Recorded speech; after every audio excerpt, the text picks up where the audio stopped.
So recently I've been podcasting, and I've been podcasting a lot more than I've been making videos. Today I want to talk about why I like podcasting more, or at least right now why I like podcasting more. I've been making videos on YouTube since 2010, and my fulfillment from the platform or making videos for the platform sort of came to an end. I just didn't like making them anymore.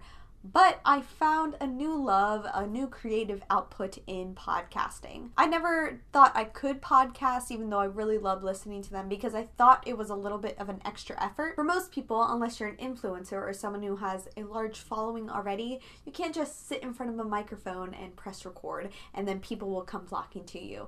No, most people have to have a plan, have to have a narrative, a story, or a reason why they're making episodes week to week. You're not going to really get a lot of people on board unless you have a reason. So when I started thinking about where I was creatively, or where I was in my output of my feelings and my life, I realized that YouTube wasn't really doing it for me anymore, and that podcast was an idea, something that I maybe could look into, but I didn't know what to do it on because I knew I couldn't just sit and talk about my life like I do on YouTube. So one day I got this idea that maybe there aren't that many museum podcasts, and as someone who has a degree in museum studies, I said, let's look into this. And there actually aren't. There are podcasts from museums, but there aren't a lot of podcasts about museums or about professionals in museums. And so I said, I can do this, and I got somebody on board. So I have Museum Masters. That's the podcast that I have almost full control over. But then I also have Make New Friends, which is a podcast about friendship. My friend Sienna Mooney was on Twitter one day and was trying to figure out the best way for her to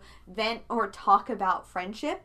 And she mentioned maybe a podcast, maybe a blog, and I said, hey, I can help you with that podcast. So Make New Friends isn't a completely my project, but it's a project that I contribute on. I am a co-host on it. I run a lot of the logistical social media type of stuff. So the main difference between podcasting and making videos is, like I said earlier, you have to have a plan. You have to have almost a series. So for me, one was museums and the other were friendships. Those are two core ideas that I could really riff off of, have lots of ideas around that central theme. Another thing is that when I sit in front of a camera, I just talk. I don't have any plan. I don't have an outline usually. I just go with it. And with podcasting, that's even easier to do because one, you don't have to worry about what your face is doing, what you look like. If you're accidentally looking at the viewpoint on the side when you should be looking at the camera lens, I'm really bad about that, I know. But you can just talk. And if you're worried about saying ums or likes, things that I do a lot, then you can just edit them out. I know that may be a little bit disingenuous,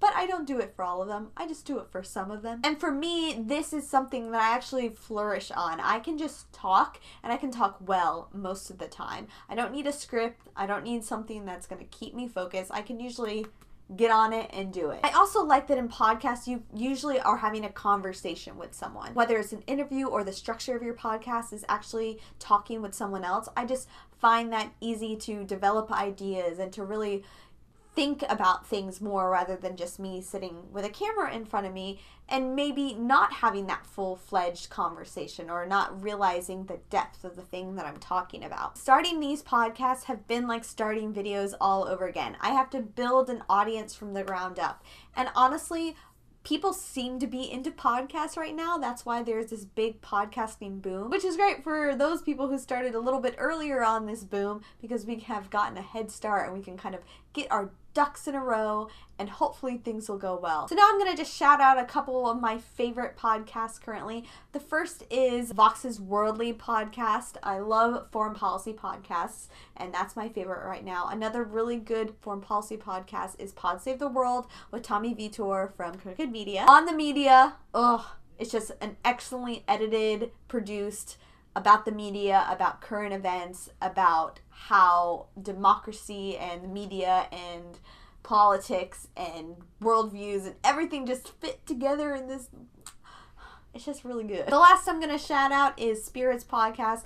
My other friend Amanda is one of the hosts on this podcast, and it is just excellent conversations about humanities and mythology, and sometimes about alcohol, and a lot of times about Harry Potter, and it's just a good time. So other than my podcast, obviously, you should check those out. also check out the ones I just mentioned. And if you have any questions about how to produce a podcast, how I came up with the plan for my podcast, I kind of got into that, but I can go into that into full detail and full steps if y'all want me to. Let me know.